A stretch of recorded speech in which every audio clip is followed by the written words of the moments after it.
नमस्कार प्यारे विद्यार्थियों, जैसा कि आप सभी देख रहे हैं कि आज का वीडियो बड़ा ही महत्वपूर्ण होने वाला है। यह महत्वपूर्ण क्यों होने वाला है? क्योंकि आपने पिछले 15 मिनट शो को इतना प्यार दिया, उसके लिए सभी का थैंक यू सो मच। एक भी 15 शो ऐसा नहीं है जो 50,000 से कम व्यूज लेकर के बैठा हो। लगभग सभी वीडियोस लाखों के अंदर है, तो सभी का बहुत बहुत धन्यवाद। और मैं विश्वास दिलाता हूं आपको कि यह वीडियो भी आपको बहुत ही शानदार पसंद आएगा। रक्त परिसंचरण तंत्र जिसके बोलते हैं ब्लड सर्कुलेटरी सिस्टम, उसका एक पार्ट है ब्लड। कहते ना कि अब होगा हर बूंद का हिसाब। वो हिसाब किताब चुकता करने के लिए मैं लेकर के आया हूं पूरे ब्लड का टॉपिक, एकदम शानदार डायग्रामेटिकल और इतना बढ़िया कि कम समय के अंदर आपके सभी सवाल आपके सोल्व हो जाएंगे। तो वीडियो को अंत तक देखिएगा और पसंद आए तो एक प्यारा सा कमेंट और एक प्यारा सा लाइक और एक शेयर जरूर करके जाइएगा। आइएगा स्टार्ट करते हैं ब्लड वाला टॉपिक, बिल्कुल धीरे धीरे समझिए। देखिए, ब्लड वाले टॉपिक की बात करें तो ब्लड एक प्रकार का क्या होता है? तरल संयोजी ऊतक, लिक्विड कनेक्टिव टिश्यू होता है। मतलब पहली बात तो लिक्विड होता है, कनेक्ट करने का काम करता है, टिश्यू होता है, तो नाम क्या हो गया? Liquid connective tissue. Clear? Yes. उसके बाद रक्त का पीएच मान 7.4 होता है।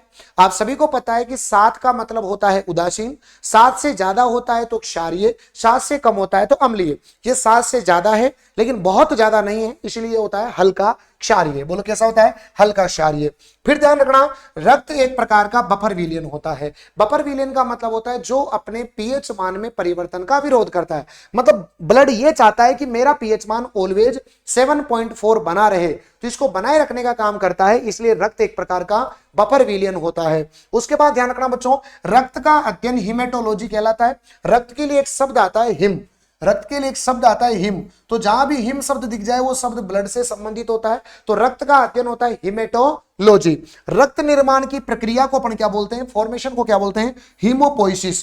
पोइसिस मतलब होता है बनना और हीमो मतलब होता है ब्लड, तो ब्लड का बनना दैट इज हीमोपोइसिस। उसके बाद रक्त में ही होती है आरबीसी, अभी आगे बताऊंगा आपको। तो आरबीसी का मापन हीमोसाइटोमीटर या हीमोसाइमीटर, समझ में आ गया? हीमोसाइटोमीटर, साइटो मतलब कोशिका, तो हीमोसाइटोमीटर या हीमोसाइमीटर। क्लियर है ना? फिर बच्चों आप सभी को पता है कि रक्त का कैसा रंग होता है? लाल रंग होता है। किसके कारण होता है? हीमोग्लोबिन के कारण होता है। हीमोग्लोबिन में कौन सी धातु पाई जाती है? आयरन, Fe पाई जाती है।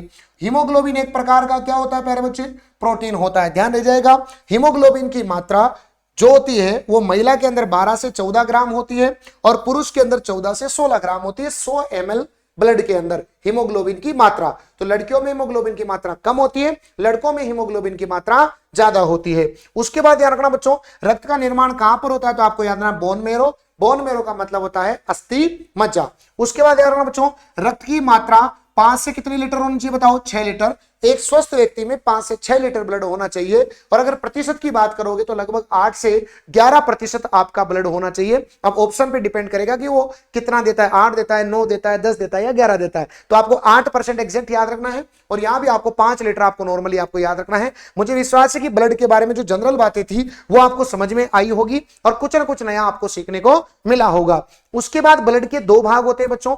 ब्लड में पहला भाग होता है प्लाज्मा, ये ब्लड का बच्चों तरल भाग होता है और इस तरल भाग के अंदर ही सभी प्रकार के खनिज मिनरल्स वगैरह जो है वो परिवहित होते हैं। तो ध्यान रखना, रक्त का तरल भाग क्या कहलाता है? प्लाज्मा कहलाता है। प्लाज्मा का रंग हल्का पीला होता है क्योंकि इसके अंदर होता है बिलरुबिन। इसके अंदर क्या होता है बताओ? बिलरुबिन पाया जाता है, इसलिए इसका कलर हल्का पीला होता है। और प्लाज्मा का प्रतिशत अगर कोई पूछे तो आपको बताना है 55% होता है और रक्त कणिकाएं जो होती है वो 45% होती है बच्चों, 45% होती है। ध्यान रखिएगा। क्लियर है ना सभी को? यस बच्चों, प्लाज्मा के अंदर सबसे इंपॉर्टेंट सवाल आता है वो है प्रोटीन से रिलेटेड। तो देखो, सबसे पहले प्लाज्मा में आपको 3 प्रोटीन ध्यान रखने हैं। पहला प्रोटीन होता है एल्बुमिन। एल्बुमिन रक्त में पाया जाने वाला, सर्वाधिक पाया जाने वाला प्रोटीन होता है एल्बुमिन। दूसरा होता है ग्लोब्यूलिन, इसको बोलते हैं गामा इम्यूनोग्लोब्यूलिन। पूरा नाम क्या होता है? Gamma immunoglobulin. और तीसरा होता है फाइब्रिनोजन। तो ये 3 प्रोटीन ध्यान रखने हैं। दूसरी बात, मैक्सिमम कौन सा प्रोटीन होता है ब्लड के अंदर? तो आप क्या बताओगे? एल्बुमिन होता है। तीसरा सवाल बनता है इनके काम से। तो एल्बुमिन क्या करता है? परासरण दाब, ऑस्मेटिक प्रेशर को नियमित करता है, रेगुलेट करता है बच्चों, फिक्स बनाए रखता है उसको। तो परासरणीय दाब का नियमन कौन सा प्रोटीन करता है? एल्बुमिन। ग्लोब्यूलिन क्या करता है? प्रतिरक्षा तंत्र का विकास, इम्यून सिस्टम को बूस्ट करता है, बोलो कौन, ग्लोब्यूलिन। और फाइब्रिनोजन क्या करता है, रक्त का थक्का बनाता है, ब्लड का क्लोटिंग बनाने का काम बताओ कौन करता है, फाइब्रिनोजन करता है। फिर रक्त कणिकाओं की बात करें तो 3 प्रकार की रक्त कणिकाएं आती है, आरबीसी, डब्ल्यूबीसी और प्लेटलेट्स। आरबीसी करती है ऑक्सीजन का परिवहन, क्योंकि आरबीसी में पाया जाता है हीमोग्लोबिन, और हीमोग्लोबिन का काम होता है ऑक्सीजन का परिवहन करना, और हीमोग्लोबिन एक बार में 4 ऑक्सीजन को परिवहन करके देता है। मतलब हीमोग्लोबिन करता है एक लोडिंग टेम्पो की तरह काम, सीधा करता है गाड़ी वाला आया घर से कचरा निकाल, तो हीमोग्लोबिन ऑक्सीजन को कलेक्ट करता है और एक बार में 4 ऑक्सीजन को लेकर के जाता है। तो आरबीसी जो होती है, उसके बाद आती है डब्ल्यूबीसी। डब्ल्यूबीसी हमारे अंदर कीटाणुओं को नष्ट करती है। जब आपकी बॉडी के अंदर कोई कीटाणु, रोगाणु नष्ट आ जाता है तो उसको नष्ट करने का काम डब्ल्यूबीसी करती है, इसलिए इसको बोलते हैं हमारे शरीर का सैनिक, क्योंकि सैनिक हमारी रक्षा करते हैं, है ना। प्लेटलेट्स क्या करती है, तो रक्त का थक्का बनाती है। आपने रोग सुना होगा डेंगू, डेंगू रोग के अंदर प्लेटलेट्स की संख्या कम हो जाती है, इसलिए रक्त का थक्का नहीं बन पाता। इसलिए आप पीते हो बकरी का दूध, कीवी का फल, पपीते के पत्ते का छिलके का जूस वूस बना के पीपुआ करते हो, अरे बोलो सही है कि नहीं है। तो ये तीनों आपको पढ़ने हैं, आरबीसी, डब्ल्यूबीसी और प्लेटलेट्स। तो उसके लिए हमने एक सारणी बनाई बच्चों, बहुत मेहनत लगती है प्यारे विद्यार्थियों, बहुत मेहनत लगती है, रियल बता रहा हूं।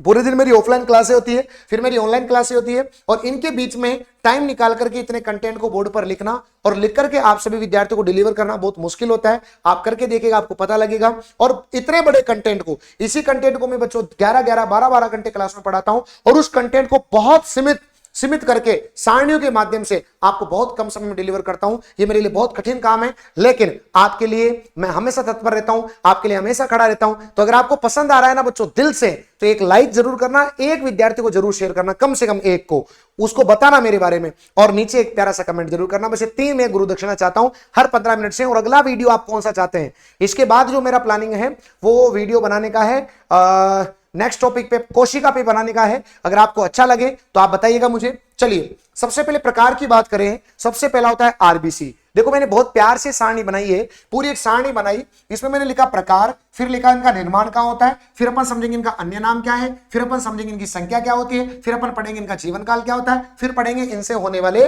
रोग। तो देखिए सबसे पहले आरबीसी पढ़ते हैं, और आरबीसी का काम क्या है, ऑक्सीजन का परिवहन करना। फिर अपन देखेंगे डब्ल्यूबीसी, डब्ल्यूबीसी का काम क्या होता है, कीटाणुओं को भक्षण करना, इसलिए हमारे शरीर का सैनिक कहते हैं। फिर अपन पढ़ेंगे सीधा प्लेटलेट्स, क्या काम होता है, रक्त का थक्का बनाना। फिर इनका निर्माण कहां होता है, तीनों का निर्माण कहां पर होता है, अस्थि मज्जा में होता है, बोन मेरो के अंदर होता है। आरबीसी में केंद्रक नहीं होता, यह बड़ी बात है, आरबीसी में केंद्रक नहीं होता। एकमात्र जंतु कोशिका, एनिमल सेल जिनके अंदर केंद्रक नहीं होता, उसका नाम है आरबीसी। लेकिन ऊंट और लामा की आरबीसी में केंद्रक पाया जाता है। डब्ल्यूबीसी के अंदर केंद्रक पाया जाता है, यह भी इंपॉर्टेंट ध्यान रखना, डब्ल्यूबीसी में केंद्रक होता है लेकिन आरबीसी में केंद्रक नहीं होता।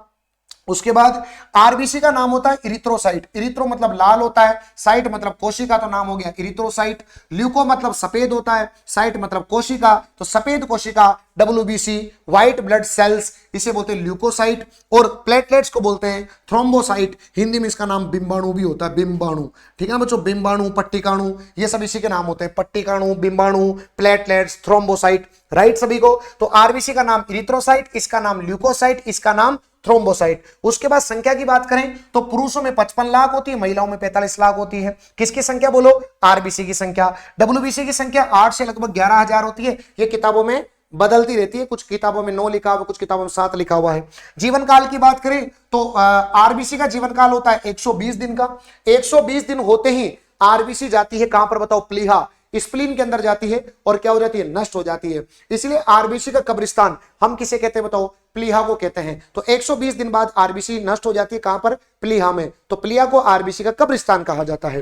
फिर डब्ल्यूबीसी के जीवन काल की बात करें तो ये 5 से 7 दिन होता है। फिर अगर अपन बात करें प्लेटलेट्स की तो इनकी संख्या लगभग 1.5 से 3.5 लाख होती है। लेकिन एक बीमारी होती है जिसका नाम होता है डेंगू, इस डेंगू के अंदर रक्त का थक्का नहीं बनता, मतलब प्लेटलेट्स की संख्या लगातार कम हो जाती है, और फिर जब एक बार बढ़ने लग जाती है तो लगातार बढ़ती ही जाती है। ये बात याद रखना है आपको। डेंगू आपको भी हुआ होगा, पहले लगातार कम हुई होगी, फिर आप टेबलेट्स वगैरह खाते हैं, फिर एकदम से बूस्ट होती है 60 के बाद सीधी 1 लाख, 1 लाख से फिर 1.5 लाख, ऐसे बढ़ती जाती है। समझ में आ गई ना। ऊंचाई पर जाने पर आरबीसी की संख्या बढ़ती है, ऊंचाई पर जैसे जैसे जाएंगे तो दाब जो होगा वो कम होगा और आरबीसी की संख्या बढ़ेगी। आरबीसी की संख्या का बढ़ना पॉलीसाइथीनिया कहलाता है। आरबीसी की संख्या नॉर्मली इतनी होती है, लेकिन अगर इसकी संख्या बढ़ गई तो उसे बोलते हैं पॉलीसाइथीनिया, और आरबीसी की संख्या अगर कम हो गई तो उसे क्या बोलते हैं, एनीमिया। क्या बोलते बताओ, एनीमिया कहा जाता है। डब्ल्यूबीसी का काम होता है कीटाणुओं को खाना, अब इनका अगर ये कम हो गई तो रोग होता है एड्स।